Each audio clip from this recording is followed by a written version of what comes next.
ఈ శ్రీరామనవమి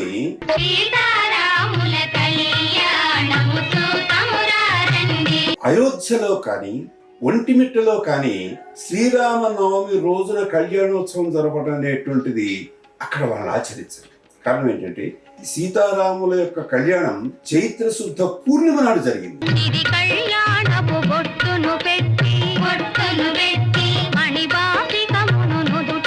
రామ జననం నవమి నాడు జరిగింది. వాళ్ళు రామాయణం ప్రకారంగా శ్రీరామ నవమిని నవమి రోజే జయంతి ఉత్సవాలు జరుపుతారు. రామాయణం ప్రకారంగా రామ కళ్యాణం పూర్ణిమ నాడు జరిగింది కాబట్టి అయోధ్యలో కానీ లేదా కడప జిల్లాలో ఉన్నటువంటి యొక్క ఒంటిమిట్టలో కానీ పూర్ణిమ నాడు సీతారామ కళ్యాణోత్సవం జరుగుతారు.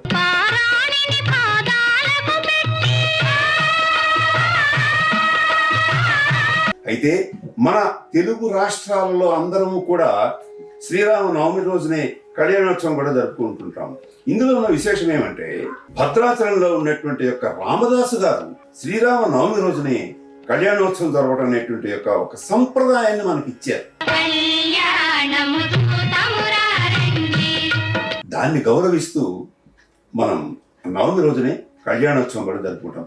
మరొక చిన్న విషయం కూడా ఇందులో రహస్యం దాగి ఉంది. కారణం ఏంటంటే కొంతమంది అవతార పురుషుల యొక్క జయంతులు ఎప్పుడో మనకు తెలియదు, వారి వారి యొక్క కళ్యాణాలు ఎప్పుడు జరిగాయో మనకు తెలియదు. అటువంటప్పుడు జయంతి గనక తెలిస్తే, అంటే వారు ఏ రోజున ఉద్భవించారో, ఏ రోజున అవతారం మనకు ఆవిర్భవించిందో తెలిస్తే ఆ రోజునే అవతార దినోత్సవంతో పాటుగా కళ్యాణోత్సవం కూడా జరుపుకోవటం అనేది మన హిందూ సంప్రదాయంలో శాస్త్రవేత్తలు మనకి ఇచ్చినటువంటి ఒక గొప్ప సంప్రదాయం.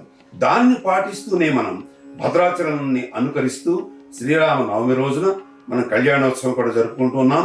ఉదయం పూట జయంతి ఉత్సవాలతో పాటు కళ్యాణోత్సవం కూడా జరుపుకుంటున్నాం.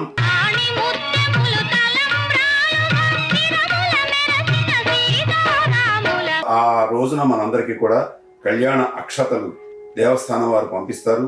ప్రతి ఊరూరా కూడా కళ్యాణోత్సవం జరుగుతూ ఉన్నది. ఆ సీతారామ కళ్యాణం ఒక జగత్ కళ్యాణంగా మనం భావించి ప్రతి వారు కూడా రామ అనుగ్రహానికి పాత్రలు కావాల్సిందిగా అందరినీ అభిలషిస్తూ ఉన్నాను. రామ అనుగ్రహ ప్రాప్తిరస్తు. శుభం.